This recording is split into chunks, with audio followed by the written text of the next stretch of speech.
So this is actually take 3. And welcome to the monthly mystical.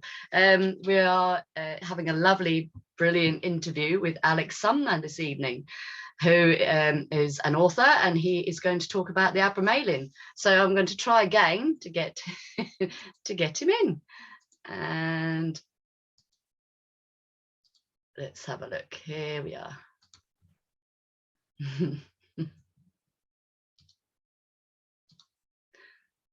Ooh, maybe let's just do gallery view. And are we in? Can you hear me? I can. Yay! And good evening, Alex Sumner. Good evening, Jackie. So finally we managed to get going. Okay, so all things Abramelin. So I'm very excited about this one. Yeah. So so first question should be, I take it that you've already done the Abramelin, and so give us a bit of information about that just to get us going. Right. Well, I presume that shall I give an introduction to the subject of Abramelin generally, in case yes. people. All right. So Abramelin, famous 15th century grimoire, first translated into English by the founder of the Golden Dawn, MacGregor Mathers. But even more famously, Aleister Crowley thought that it was the best grimoire ever created, and he made it central to his life's work, central to Thelema. And so Crowley, he was the first person ever to do the Abramelin operation in modern times. And because Crowley is the most famous occultist of all time, Abramelin is itself very famous. Now, fast forward to 1990s. I was in college and getting into the occult in a big way for the first time. And so I learned about Crowley, learned about what this Abramelin thing was. And then a few months later, I found it on sale in a bookshop in Charing Cross Road. And so I thought, oh, I'll have that. And I read it towards the end. I thought, yeah, I'd really like to do the Abramelin operation someday. And that book actually stayed on my bookshelf for about 25 years. Wow. Until 2020, when I thought, and the reason was the Abramelin operation, according to the Mathers translation, it takes 6 months, 6 months of continuous daily rituals. And I thought the commitment needed to do that means that you can't undertake the Abramelin operation unless you've got your own place and you're off work for all that time. And for a long time, I was struggling to get my own place and struggling to get employment. And so, when I got a job, I thought, well, I can't hardly take the time off. But then, of course, COVID-19 happened, and I was paid to work from home. And I thought, well, what better opportunity than to fulfill a lifetime's ambition and do the Abramelin operation. So whereas a lot of people were doing a whole load of unique and unusual things last year during the time of enforced lockdown, learning to work from home, host meetings from home, conduct their businesses from their living room in front of the computer. I was performing a lengthy magical operation to invoke my holy guardian angel and summon and bind all the princes of hell. And yeah, So I actually went and did it last year, although I have been studying it for the past 25 years and studying ceremonial magic in general. So wow, brilliant. So summoning to give people a bit of a bit more yeah, information, summoning the demons from hell sounds a bit drastic. it is, and it is. Well, I personally found it frightening, but the most important thing about Abramelin is the holy guardian angel, and so the sign of success of the operation is achieving knowledge and conversation of the holy guardian angel.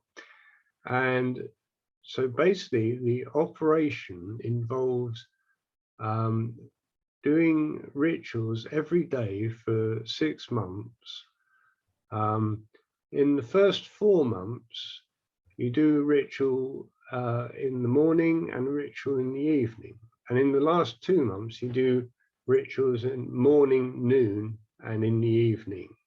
So it gets really intense. And in the final 7 days, it gets even more intense, because in the final 7 days, that's when you specifically call upon the holy guardian angel to manifest, and then you bind the demons of hell. Because the demons, well,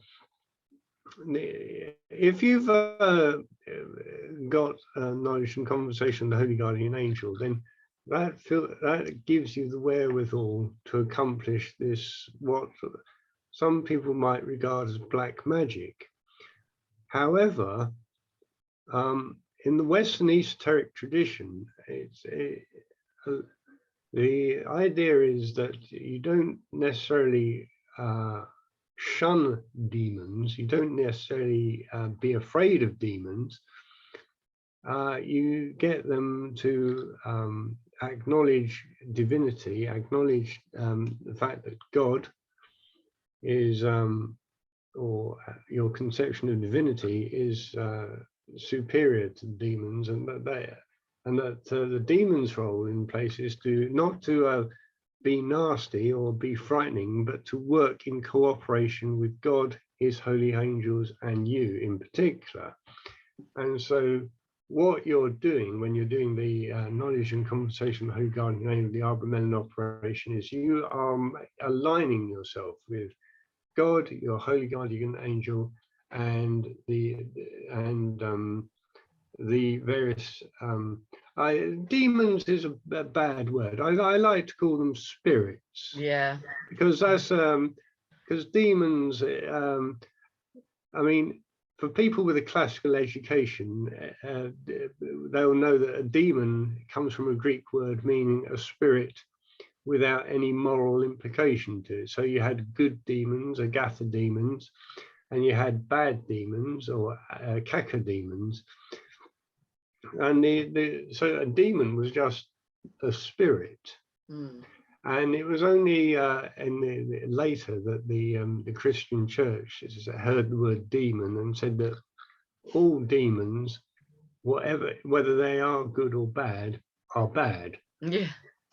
But I find that the spirits mentioned in Abramelin are not unpleasant, so long as you are working with God and the holy guardian angel as well.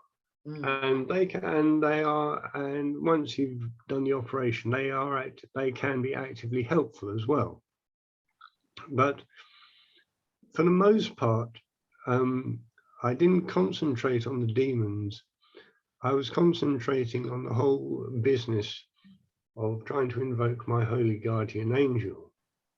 So, and I should say, it was actually, I actually first came into contact with an entity which I thought was my holy guardian angel over 20 years ago. But I didn't do it by the Abramelin method. I used some other method. So I thought, I really want to do the Abramelin operation just to say that I've done it authentically.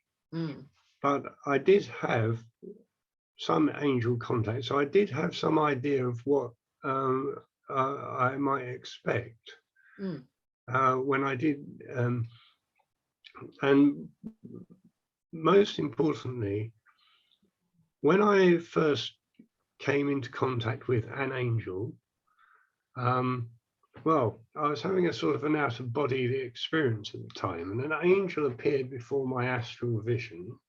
Okay, but I also experienced physically all the symptoms that yogis associate with deep contemplation, samadhi, like kundalini rising up and mental stillness. So I thought, aha, that must be really what angel contact is. It's really like what yogis call samadhi, deep meditation. So I thought, from that experience 20 years ago, over 20 years ago, I thought, if ever a real angel comes along, I'll immediately know how to recognize it, because it ought to cause that sort of reaction by its physical presence. So right from 20 years ago, I thought, aha, I will know what my holy guardian angel feels like when it manifests. And so fast forward back to last year. So there I was performing these rituals every day. And so what it was, I was doing a lot of invocation of the bornness ritual, the good old bornness ritual, and then doing a lot of meditation. And first of all, when I started the Abramelin operation, I would rush through it. As it goes on day after day, I'd spend more. I found myself spending more time doing it every day, and I get deeper and deeper into it. So it's like, I look back at my diaries now, and I sort of, the very first day, it went 15 minutes. By the end of the 6 months, it was taking about 1.5 to 2 hours at a time. And so first of all, in the first 2 months, I was, they say what you should do in the first 2 months is confess your sins. So I thought, I didn't have that many sins, so I'd get that over and done within a couple of days. But then I thought better of it afterwards, because I always start contemplating the nature of sin and the nature of forgiveness and the nature of grace, and also karma, because I'm not just responsible for my own life, what I've done in the past, what I can remember. I suppose I ought to be responsible for what I've done in past lives, or at least. So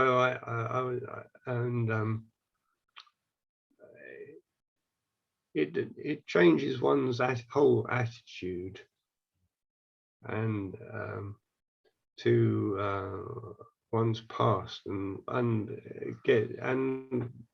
helps you get in contact with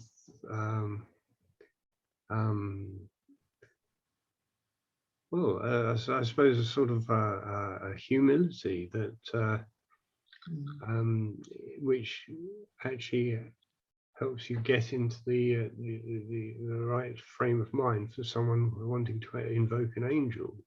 I should say that knowledge, and in my experience, knowledge and conversation with the Holy Guardian Angel, it doesn't just happen at the end of the 6 months. It doesn't just happen at the end, it starts to manifest during the course of the 6 months. So you get the impression that the angel is there from early on. So the final culmination ritual, the final 7 days, that's just the icing on the cake. It actually starts quite earlier. So there was so the first 2 months I was doing all these confessing of sins, going into my past lives, trying to bring up my karma. Then in the next 2 months, in the middle 2 months, I was adding into that daily scriptural study. Now, what I did was I wasn't just studying any old scripture. I thought I think I can. I think I can sort of do something clever with this and actually study the sort of scripture that will actually be useful for me as a magician. So I wasn't. So what I did was I was actually studying the versicles of the Psalms, which were related to the various angels of the Shemham Foresh. So that if anything else, I would actually not just be doing the Abramelin operation. I'd be learning about Shemham Foresh angels as well. So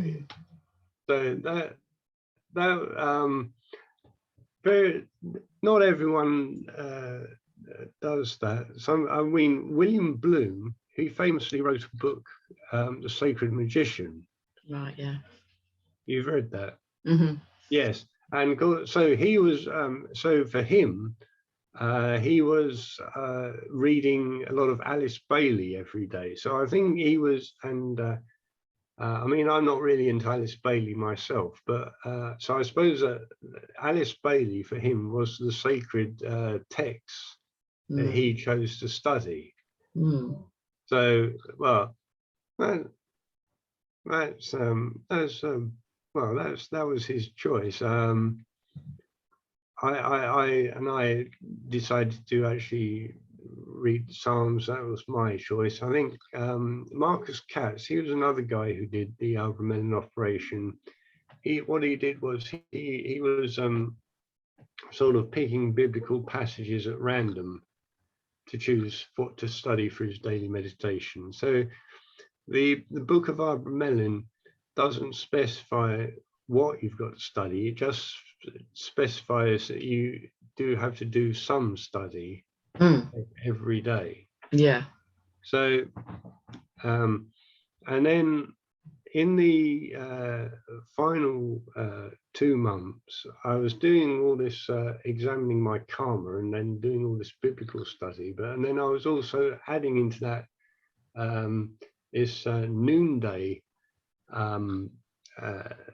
in rituals, and sort of slightly modifying the rituals, so specifically aiming to invoke the presence of the holy angels, the good angels. So this has actually led me to come up with an unusual theory. So what you got is in the Abramelin, you got phase 1, examining your moral nature. Phase 2, the intellectual nature. So that's through the study. Phase 3, the spiritual nature, which that's like focusing on invoking angels. So moral, intellectual, spiritual. Now, it occurred to me that Eckartshausen, who wrote The Cloud Upon the Sanctuary, he said that he came up with a theory that of the interior church, where you go within to worship the interior Christ, or as he termed it. And he said the interior church has 3 doors to it: the moral, the intellectual, and the spiritual. Yeah. So you've got, in other words, his point being, these 3 doors are 3 facets to your nature. You have to You open the moral door by mastering the moral side. You open the intellectual door by your mastering your intellectual side. And then you open the spiritual door by obviously the spiritual side. So there it occurred to me that moral, intellectual, spiritual, three doors to the interior church, 3 phases of the Abramelin operation. So I thought, oh, perhaps there's a connection. It's like perhaps Eckhartshausen was inspired by whoever wrote Abramelin. And then it occurred to me then, because I'm also a Freemason as well, and I got the 3 degrees of craft masonry. When you're an entered apprentice, you're told to study morality, and when you're a fellow craft, you're told to study the hidden mysteries of nature and science. So you see where I'm going with this? Yes. And in the 3rd degree, it's about death. But then, of course, in a lot of traditions, contemplating death is the key to spirituality. So yes. It's like, and I think Eckhartshausen was a Freemason, so he probably would have seen the connection between his interior church and the 3 degrees of craft masonry. Yeah.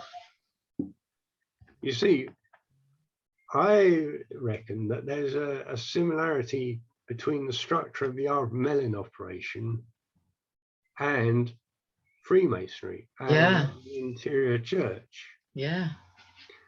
So I reckon that there is an ancient tradition which says you got to do these 3 things, and that inspired whoever wrote Abramelin. It also inspired the founders of craft masonry, and likewise it inspired Eckhartshausen. Yeah. So I'm not saying that the founders of craft masonry were directly inspired by Abramelin. No. It's just that they were both inspired by the same tradition. So, yes, a happy coincidence. yeah, well, yeah. Yeah.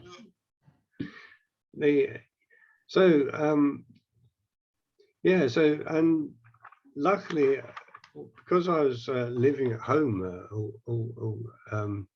paid to live at home. I was paid to live at home for the first part of the lockdown.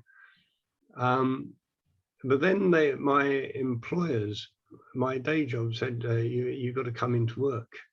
And but not too much, because I was a key worker, I suppose, and so they told me you got to come in a few days a week, but not too much. So I realized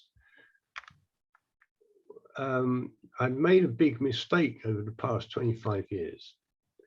I thought that I had to wait until I had achieved a certain life-work balance until I started the Abramelin operation. But what if I could go back in time and speak to my younger self? I would say, no, you don't have to wait. You can fit it in with your work life, and you could have done it 20 years ago. Yeah. And because it's I would have told my young self, when you actually get started, you actually realize that although it's difficult, it is a lot easier than you imagine. Yeah. So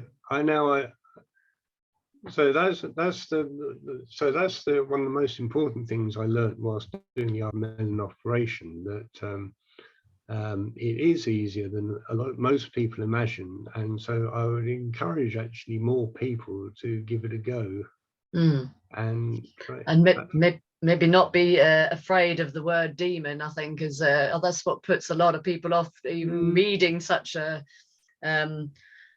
such a heavy subject, if you like, because just the word demon by itself is pretty scary for a lot of people, isn't it? So I mean, that you coming up with the word spirit, it makes it not so, not so scary. And I think, that's the key. Yeah, because the thing is, during the past 25 years, I've been studying ceremonial magic generally. For example, the Golden Dawn and various grimoires like the Lesser Key of Solomon. And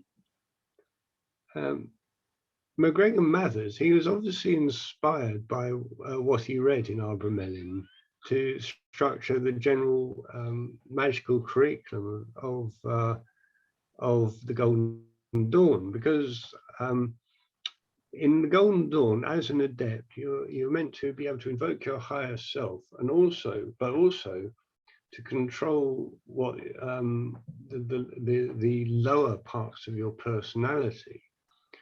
And to my mind, that's a clear reference to the basic ideal of Abramelin.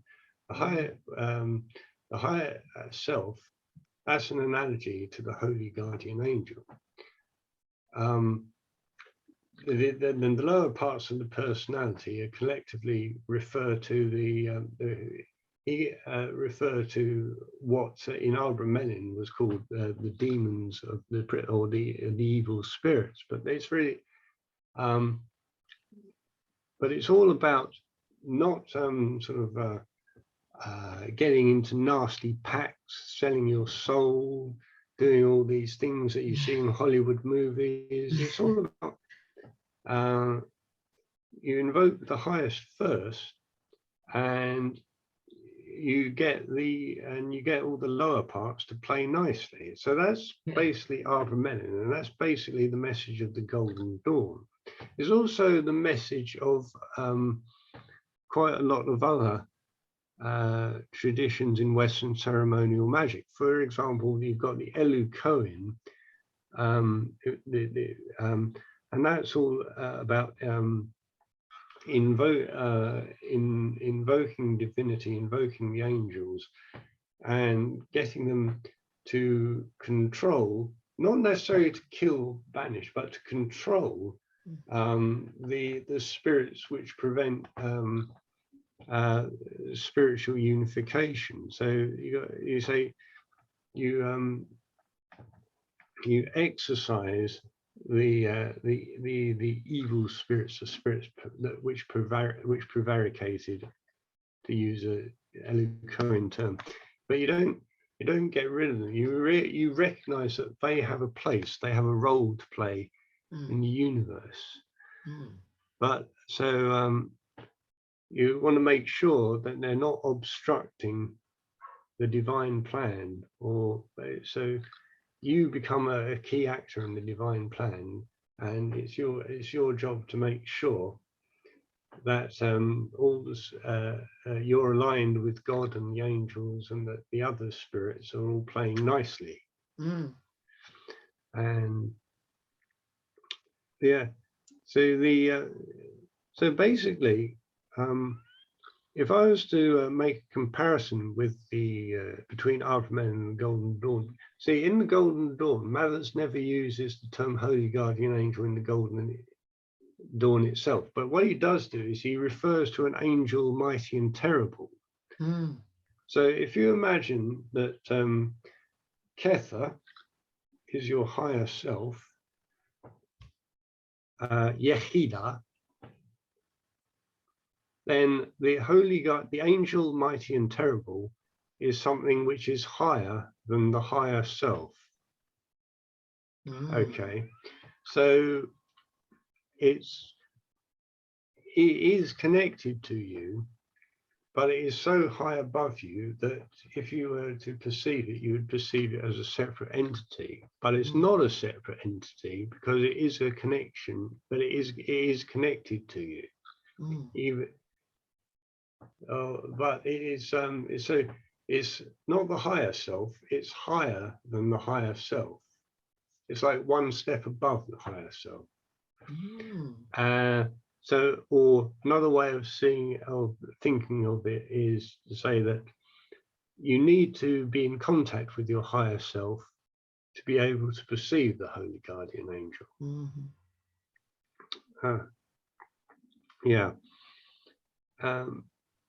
And so I was doing this for 6 months, and then right at the end, I spent 3 days. I should say that first of all, when you're supposed to do the final rituals in 7 days. First day is a day of preparation, where you consecrate all the things that will be used in the rituals.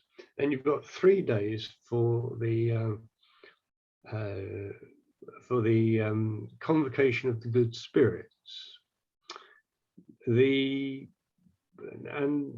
that is the first 3 days. That is when you supposed to achieve knowledge and conversation with the holy guardian angel. Now, what happened to me was, so there I was. I had been doing well. I was feeling confident right up until the actual first day of convocation of the holy of the good angels.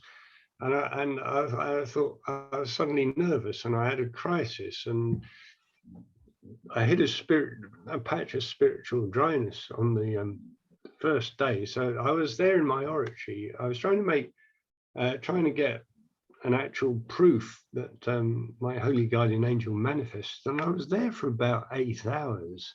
Mm. And I wasn't satisfied even by the end of that 8 hours that I'd actually done it. So I just tried to do the best I can and keep going. And on the second day, I sort of tried to interact clairvoyantly with the thing. And then it was only on the evening of the 3rd day that I actually had an experience which I would call knowledge and conversation, the holy guardian angel. It's something which I would definitely point to and say, aha, that's it. I have actually had experienced something real. And it was so, and that was a great, that gave me a great deal of relief, I can tell you. Yes.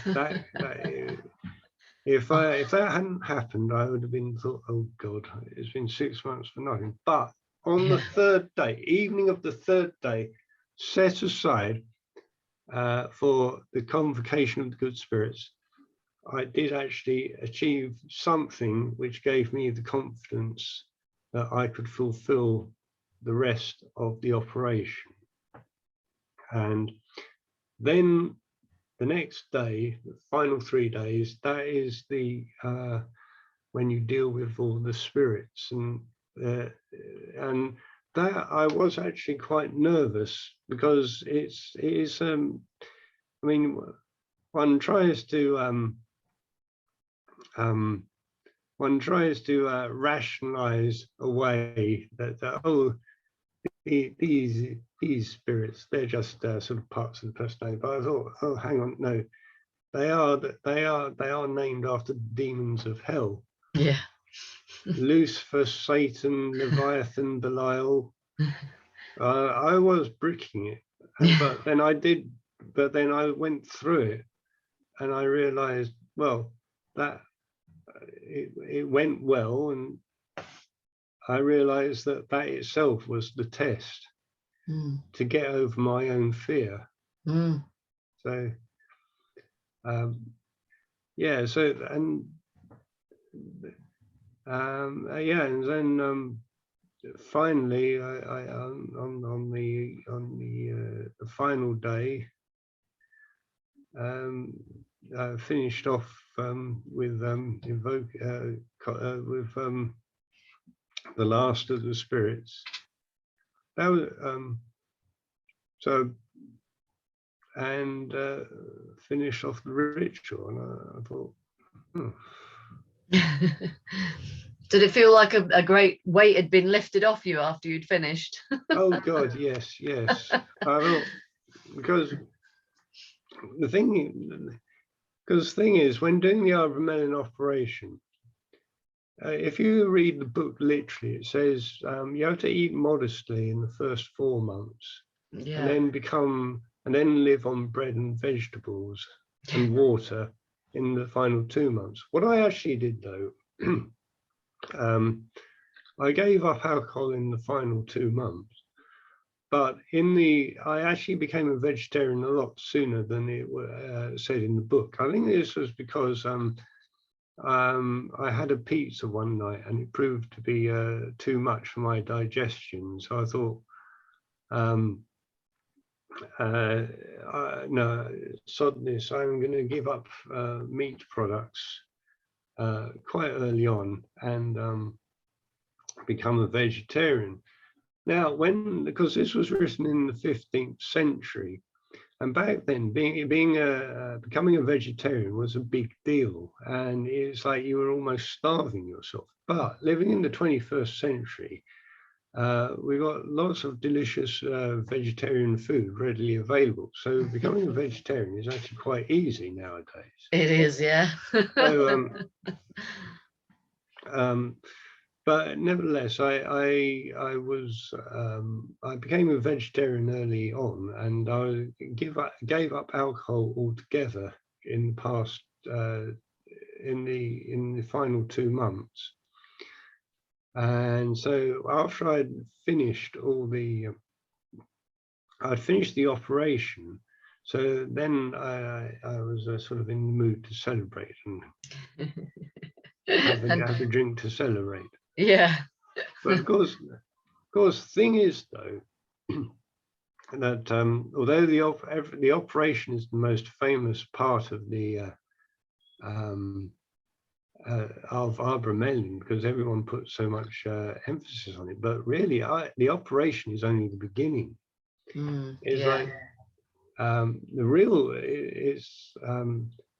real challenge is to become an Abramelin magician from that point on. So it's like there's a lot of people in the occult who say that who seem to assume, these are people who've never done Abramelin, but they seem to assume that knowledge and conversation of the Holy Guardian Angel is actually a lifetime's achievement. And they even say it's so awesome that they'll never achieve it. And I say, well, no, it's actually the first thing you're supposed to do when you become a magician. Because you achieve knowledge and conversation of the Holy Guardian Angel, and then you're ready to start becoming a full-on ceremonial magician. So basically, after that, the most important thing is to go on to develop an Abramelin practice. And at the very minimum, what you should be doing as an Abramelin magician is you should devote at least one day a week, typically the Sabbath or whatever is the holy day of your religion, communing with your Holy Guardian Angel. And technically, you're supposed also to observe a Sabbath fast, a fast preceding that, so that so what I did was every Sunday, I now get up early and do specifically that, and I make sure I eat modestly the evening before. So and if I'm not doing anything else in particular, it's just like I just perform ritual to check in with my Holy Guardian Angel. I do attempt to practice. Well, so although Abramelin has got all these word squares in it, which promise fabulous magical results, but I've actually been very conservative in my attempt to use them. I've only I've only used like a couple. And so because it's like I don't, because I thought if I was to use all of them, that'd be like going mad. But I just use. Some of them are a bit ridiculous, aren't they? Oh yeah, yeah. Some of them only make sense for someone living in the 15th century. Exactly. Yeah.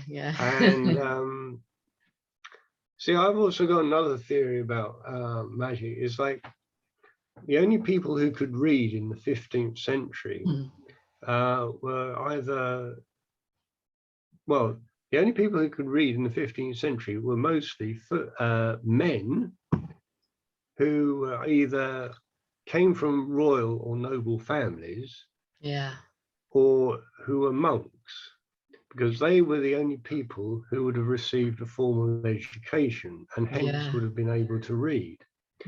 So women, unfortunately, they were excluded from education, and there would have been high degree of illiteracy. So women's magic would have had to rely on oral traditions, or it wouldn't have come through the grimoires. It would have come because they wouldn't have had access to them. So, but that also means that because universities, academia, was all based on the written word, and because women were excluded from academia, then you never hear. That's why you never hear anything of women's magic for hundreds of years ago. So it's only when you start hearing about women's magic, women having a role to play in magic, at the same time as they became included in education. So,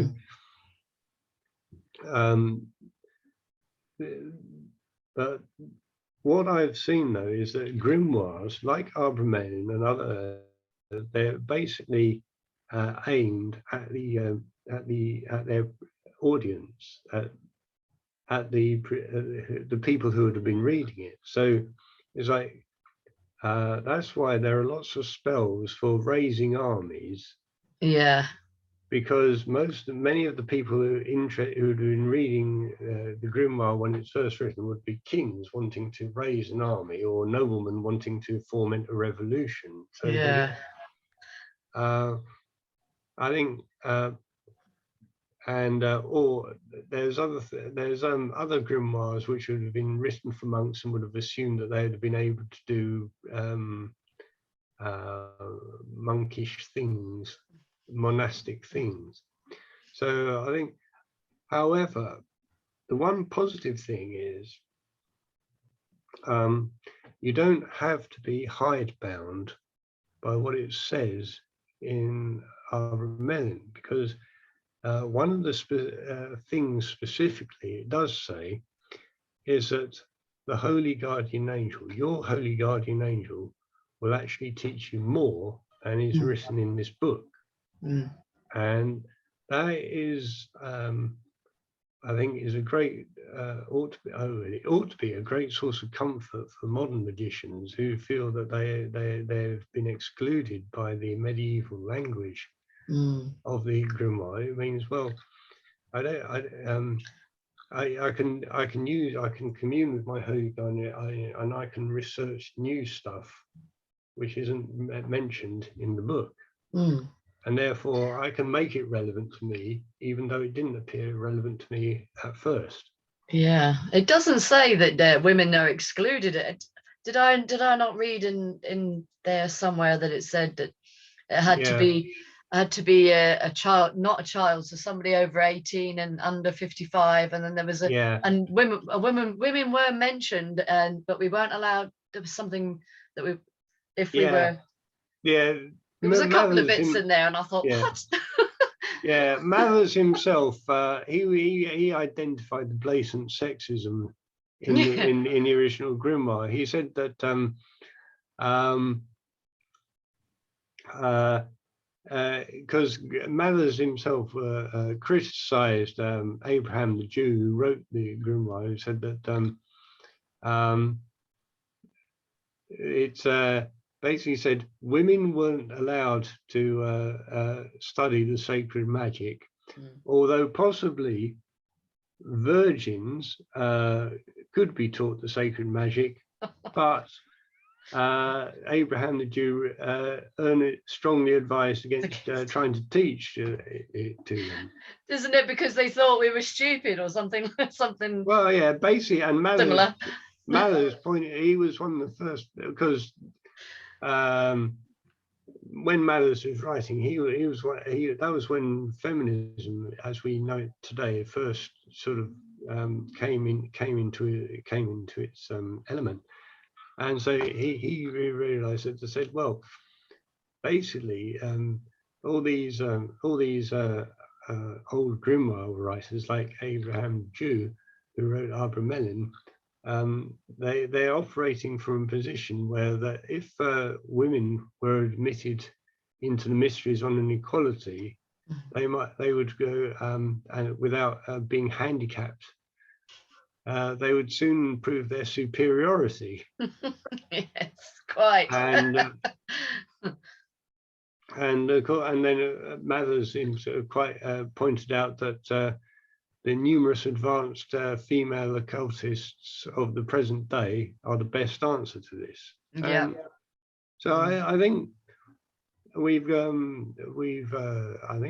important to note that Abramelin is not just a 15th century magical tradition which is locked in the 15th century.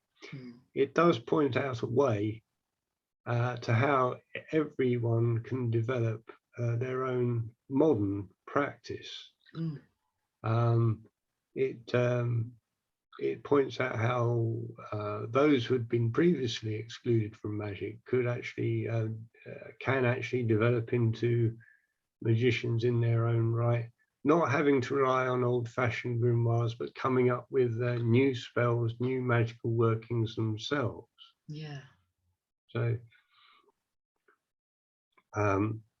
it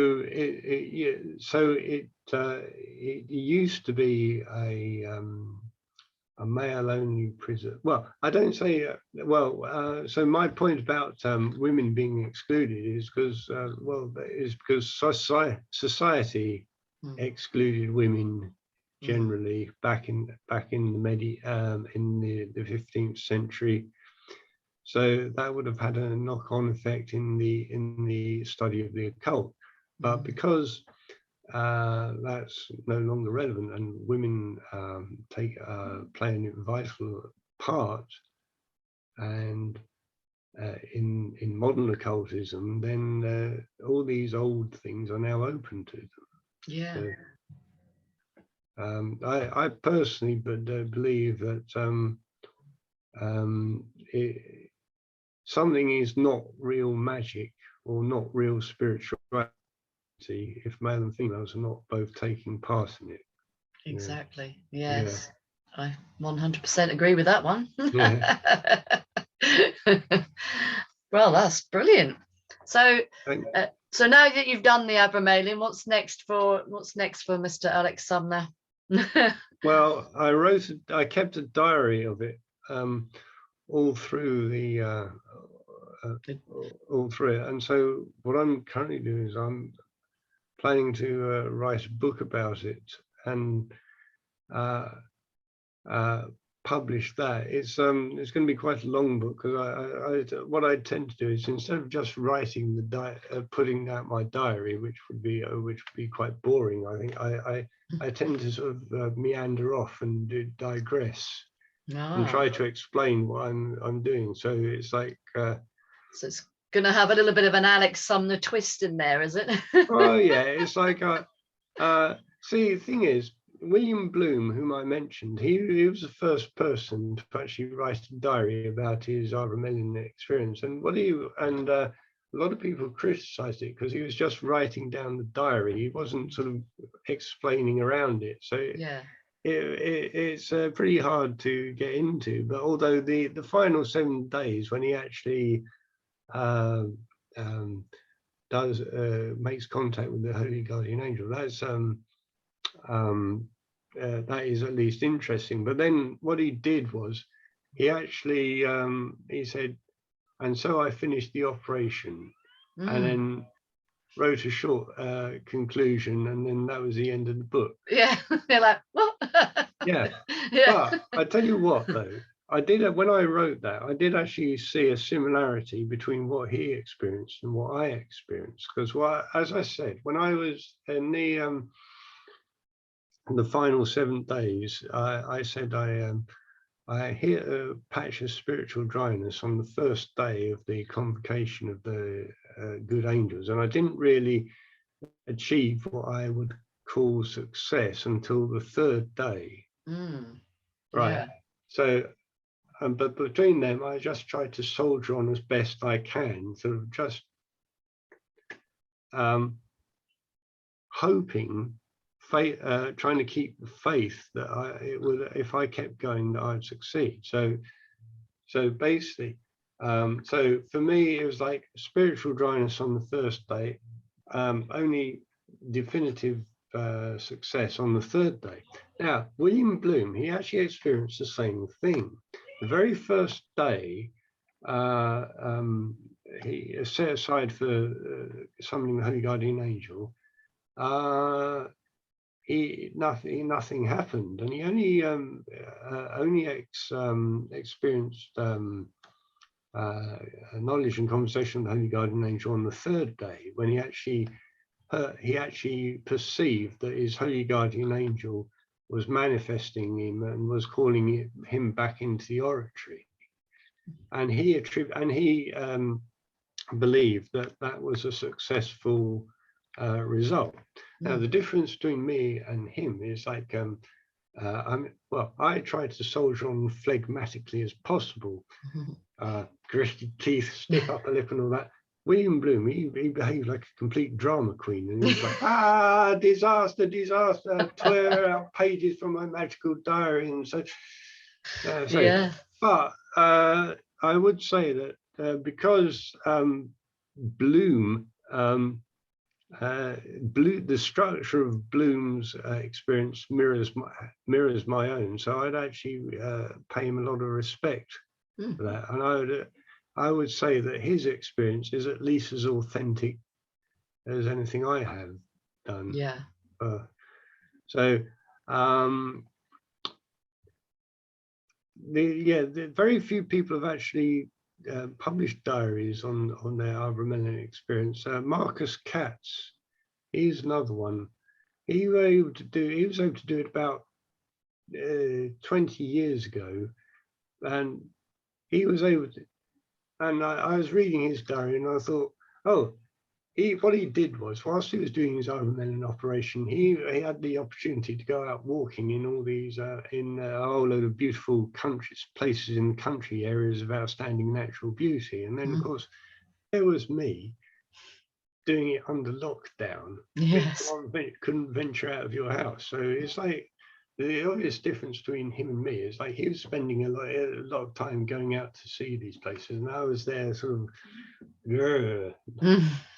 trying to cope with the pandemic virus. But Marcus Katz is a magician, and he does actually write his book in a sympathetic manner for that magicians would appreciate. Ramsey Jukes, he tried doing the Abramelin operation in the 1970s. That was a very strange one. He was going well right up until the final 7 days. He didn't get the angel contact on the first day. So instead of trying to stick with it for as best as possible, what he did is instead he decided to go on a holiday for 2 weeks down in Brighton. Right. That seems a bit of a. What did he actually finish? Did he do the 7 days in the end, or that was it? That was because he didn't get his contact? I don't think he did actually. Oh no. Oh, dear. It's such a waste of 6 months. Oh, yeah, yeah. So But there was the original was or was it the German translation that was 18 months originally, wasn't it? Not 6 months. It was a longer operation. It wasn't just for 6 months. Is that correct? yeah, I believe that that's what George Dane said in his, or I should say, Georg Dane said in his book. I personally found, though, that I was working on the from Mathers' translation for the most part. I found that 6 months was just about right.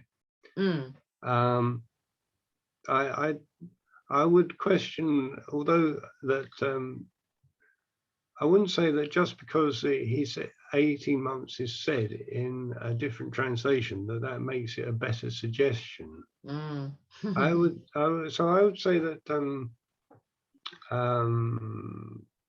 6 months is perfectly reasonable, divided into two phases of 2 months.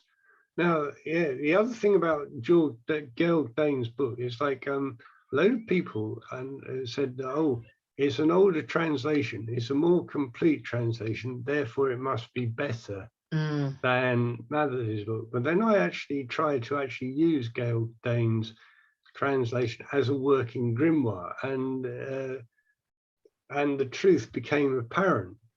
Is because I tried writing out all the Abramelin squares, and I thought, hang on, what's he done? The words don't fit, and it's like if you go through the word square, the list of words in Georg Dane's book, you find they don't actually fit into proper word squares.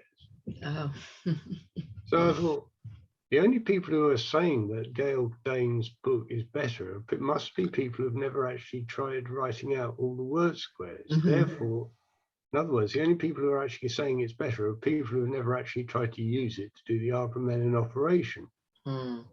So what I did was I actually searched on the internet and found that quite a few original Abramelin manuscripts have now been digitized and can be accessed by the internet. For example, if you're able to read French, you'll find that the manuscript that MacGregor Mathers himself originally read in Bibliothèque Arsenal is available for free on the internet. So are a couple of German manuscripts. There's the Leipzig one, Dresden one, and there's also at least one scan of the Hammer edition, which is the first ever printed edition of Abramelin in German. And what I think has happened is I actually think that Georg Dane made a mistake, because he thought that there was actually 4 books in Abramelin, whereas everyone else thought there were 3. But then I actually found this digitized version of the Hammer edition, and I realized that oh God, what's ever done is the person who owned that particular manuscript, he actually bound his copy of Abramelin up with other books. So I think what happened is that the person who owned the manuscript which Georg Dane wrote, what he did was he bound up another book in the same binding as his copy of Abramelin.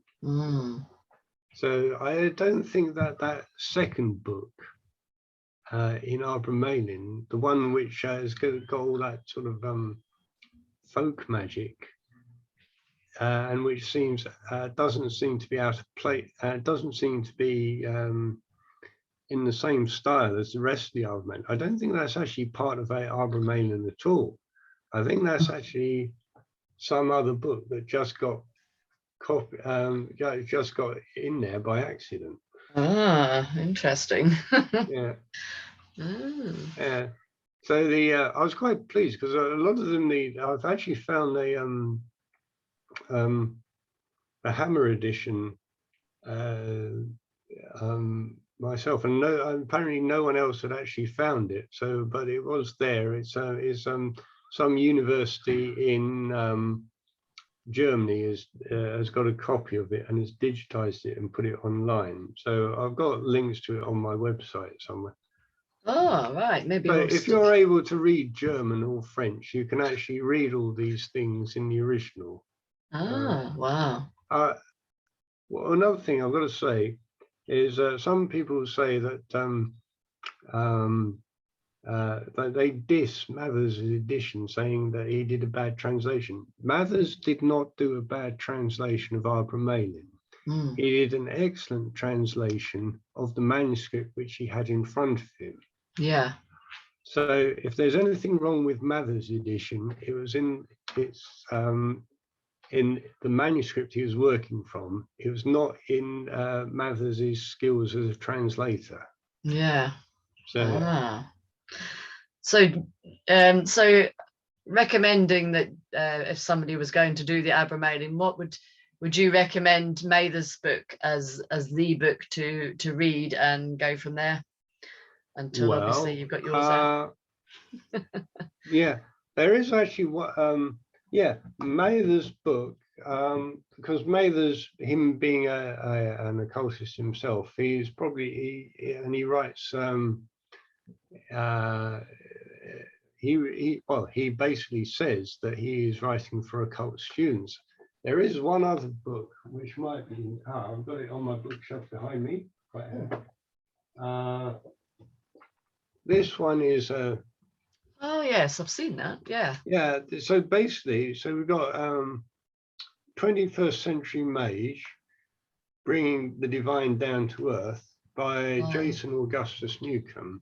Okay. That's about how one could go about doing the Abramelin operation in a modern context. And I found this was actually a very useful book.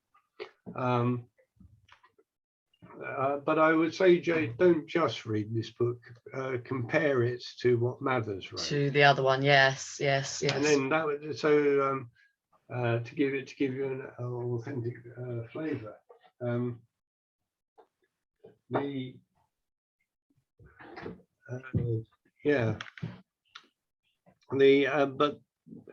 What I found was that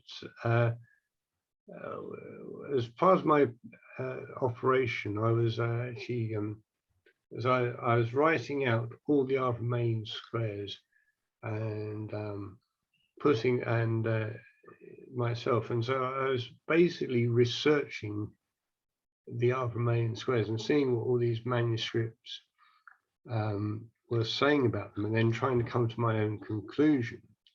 So the point is, don't just read and accept what any one person writes in a book or anywhere. Yeah, you should do your own research around the subject. Yeah.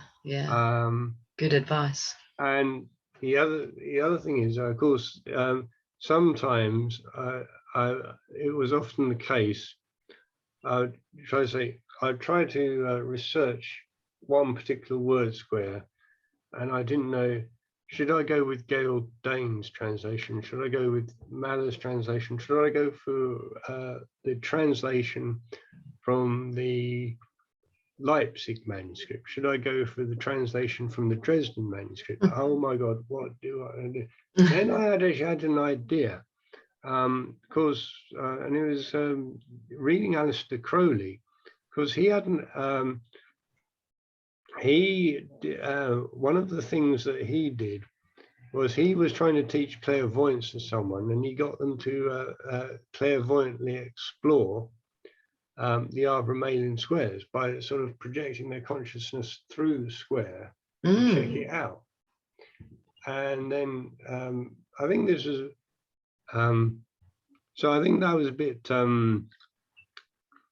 bit reckless on Crowley's part, because the person projecting their consciousness through the square hadn't actually achieved knowledge and conversation with the holy guardian angel. So it's like it's a bit dangerous for the scryer to go through the square. But what I reckon is that the magician who has achieved knowledge and conversation with the holy guardian angel, you can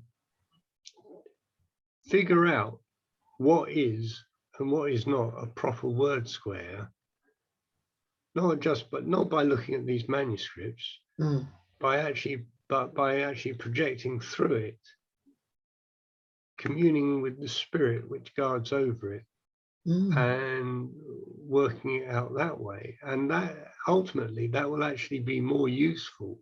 Yeah. Because if you do that, you make your own magical contact with the spirit of that word square, and you make that word square personal to you. Make it work for you. Yeah, fantastic. Yes. Well, that was fascinating. And thank you so much, Alex. That was just awesome. All right. Have you got any last words that you want to pop in there? Well, I'd like to, well, as I say, I would like to, I would like to encourage people, and they're doing Abramelin. It's easier. It is difficult, but it is easier than a lot of people reckon, and it actually gave me a lot of benefit. Particularly through the discipline of doing ritual every day. Yeah, the routine of it. Yeah. And I got so into it that I actually missed it afterwards. Yeah. So I decided to, off my own bat, start doing rituals every day anyway, similar to what I had been doing in the Abramelin, for no other reason than because I actually missed doing all those rituals, all those bornness invocations during the course of my operation. So it's doing something like that. It's not just an end in itself. It helps you by getting you into the habit of doing daily ritual. It does make you, I think, become it's only helped me. Would help me become a better magician. Yeah. And so I'd recommend it to everyone who's able to do so. The only other thing I say, I'm writing a book about it, so I shall probably be announcing details in it. I'm also, and next, in beginning of December, I'm coming out, I've got sort of coming up with this. Ooh. Which is a republication of my first 3 books in a new hardback omnibus. So, oh, nice. Oh, lovely. The Magus trilogy. Oh, yes. Excellent. So, I've got all 3 of those books. That's brilliant. Yeah. So, highly recommend. So that was just a bit of a blatant plug for my own work. You plug away. Yes, I highly recommend that trilogy. Thank you. They were very good books. Yes. Right. All 3 of them. Thank you. Yeah. Right. Well, thank you very much, Alex. That's been absolutely amazing. All right. You're welcome. And I hope to hear from you again soon with some more lovely insights and something else maybe in the future. All right. Yes. That'd be brilliant. Well, thanks for having me on your channel. Thank you. You're very welcome. All right. So, yes, thanks very much. And we'll see you soon. Thank you. See you. Okay. Bye. Bye.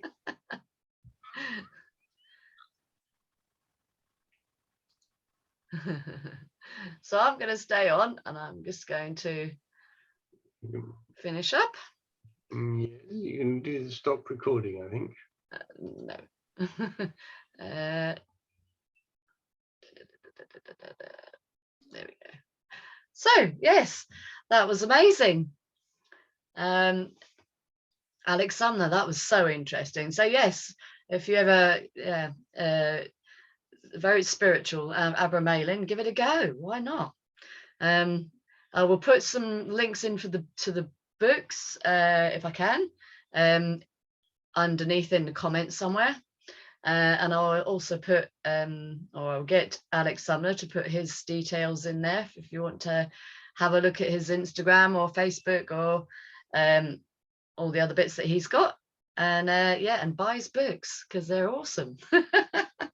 And thank you very much for this, for watching this edition of the Monthly Mystical. And again, please subscribe, please put a little bell on so that you can, you'll know when we're doing our next interviews. There's going to be loads more.